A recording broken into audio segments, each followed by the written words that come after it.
Hello everyone, स्वागत है आपका daily one question practice series में। जो हमने CSIR नेट जून 2026 की पार्ट ए की तैयारी के लिए शुरू किया है, जिसमें हम डेली एक क्वेश्चन को प्रैक्टिस कर रहे हैं। चलिए आज की क्लास को शुरू करते हैं और देखते हैं आज कौन सा क्वेश्चन रहने वाला है।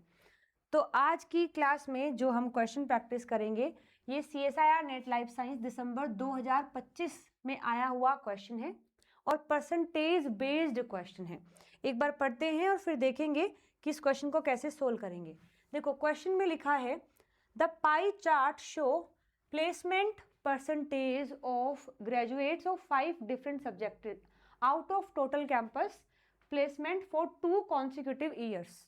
2023 का डेटा यहाँ है, 2024 का डेटा यहाँ है। सेम कॉलेज में सेम सब्जेक्ट में 2023 में कितने प्लेसमेंट हुए हैं, 2024 में कितने प्लेसमेंट हुए हैं, वो आपको दिया हुआ है। फिर कहा है in the year 2024 the number of maths student who got placed was the double that of the previous year. Which of the following is the closest to the percentage change in the number of life science student placed in the year 2004? यानी आपको math का data देकर के life science का data पूछा है कि 2023 के कंपैरिजन में 2024 में कितना प्लेसमेंट हुआ है from the life science student. चलो कैसे सोल्व करेंगे एक बार देख लेते हैं। देखिए 2023 के अंदर मैथ्स की पहले देख लेते हैं क्योंकि मैथ्स का डेटा हमें दिया हुआ है। सो 2023 में मैथ सब्जेक्ट से होने वाले प्लेसमेंट कितने हैं? 7% दिया हुआ है क्वेश्चन में, यानी 0.07। 7% का मतलब क्या होता है?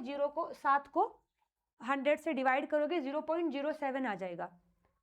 और 2024 में कितना दिया हुआ है? 2024 में दिया है 9%, यानी 0.09 दिया हुआ है।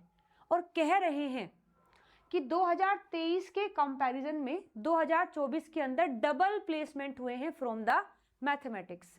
यानी आप ऐसा बोल सकते हो कि 0.09 डबल है। किसका डबल है? जो हमारे 2023 में था, यानी इज इक्वल टू 0.07 मल्टीप्लाई 2। देखो बहुत आसान है, समझो एक बार। फिलहाल 2024 में कितना प्लेसमेंट हुआ? 0.09, जो डबल है। किसके डबल है?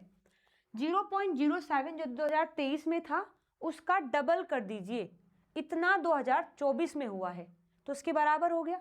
यानी इसको सोल्व करेंगे तो 0.09 इज इक्वल टू 7 दूनी 14, 0.14 हो गया है। डन। तो अगर इस पूरे डेटा में 9% का मतलब 0.14 है तो 43 का मतलब क्या होगा? ये कुछ इस तरीके से है, समझ रहे हैं? मतलब ये कुछ ऐसे है कि मानो किसी भी वैल्यू का 10% अगर 100 के बराबर है तो बताओ उसका 100% कितना होगा? तो आप क्या कहोगे? 1000 कहोगे ना। अगर मैं ऐसे कहूं कि मानो मेरे पास मेरी जो भी सैलरी है उसका 10% 100 के बराबर है तो बताओ मेरी सैलरी कितनी है?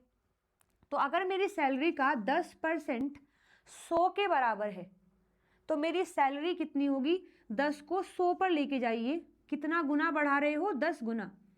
तो 100 को 10 गुना बढ़ाओगे तो कितना हो जाएगा? 1000। ये कुछ ऐसे ही है। एक और सवाल लेते हैं। मानो मेरी सैलरी का जो 20% है, मेरी सैलरी का 20% अगर 1000 के बराबर है तो बताइए मेरी सैलरी कितनी है? तो पहले आप 20 को 100 पर लेके जाएंगे। तो 20 को 100 पर कैसे? 20 पंजे 100, तो मतलब आपने 5 गुना बढ़ाया है। इसको भी 5 गुना बढ़ाइए, कितना हो जाएगा? 5000। यानी मेरी सैलरी 5000 है। तो यहां भी ऐसे है, अगर किसी वैल्यू का 0.09 0.14 के बराबर है तो बताइए उसका 43 हम क्यों निकाल रहे हैं? क्योंकि लाइफ साइंस का पूछा है। तो उसका 43 कितना होगा? उसका 43 कितना होगा? चलिए इसको देखते हैं कैसे सोल्व होगा ये। तो मैं कुछ ऐसे कह रही हूँ कि 2023 में लाइफ साइंस से होने वाले प्लेसमेंट कितने हैं, 44%। यानी 2023 में लाइफ साइंस से जो प्लेसमेंट हुए हैं वो 0.44 हैं, यानी 44% है। अब ऐसे ही ना हम 2024 का निकाल लेते हैं, फिर दोनों को कंपेयर कर लेंगे। तो 2024 का निकालने के लिए कितना है, 43% है। तो अगर किसी वैल्यू का 0.09 कितना है, 0.14 है, तो 43% कितना होगा, यानी 43% का मतलब है 0.43 कितना होगा, तो 0.14 डिवाइड बाय 0.09 मल्टीप्लाई 0.43। समझ गए? इसको जब आप पूरा सोल्व करोगे तो ये निकल के आएगा 0.67। आपके पास एग्जाम में कैलकुलेटर होता है, आप निकाल सकते हैं 0.67। तो 2024 में लाइफ साइंस से होने वाले प्लेसमेंट कितने हैं, 0.67, और 2023 में कितने हुए थे, 0.44।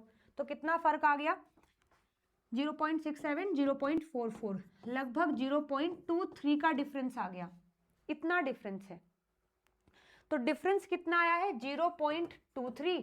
इनिशियल कितना था, 0.44। सोल्व करोगे तो उसको लगभग 22 के बराबर ले लो, 22 है तो 22 कम 22, 22 दूनी 44, 1/2 यानी 50% का इंक्रीमेंट हुआ है। तो आपका आंसर हो जाएगा increased by 50%। The correct answer is the second option. तो बहुत आसान होते हैं ये क्वेश्चन, समझाने में टाइम लग रहा है इसलिए टाइम जा रहा है। अगर आपको आता है परसेंटेज का क्वेश्चन, कॉन्सेप्ट आप बिल्ड कर रहे हैं धीरे धीरे, तो एग्जाम में करने में बिल्कुल भी देर नहीं लगेगी, यकीन मानो। लेकिन आपको अभी से पढ़ना पड़ेगा, ठीक है? तो इस तरीके से आप इस क्वेश्चन को सोल्व करेंगे। डाउट अगर कोई रहता है तो बेझिझक आप कमेंट में बता सकते हैं, मैं इसको फिर से एक्सप्लेन कर दूंगी। तो आज की इस क्लास में इतना ही, मिलते हैं नेक्स्ट क्लास में, तब तक ध्यान रखें, bye bye, take care everyone.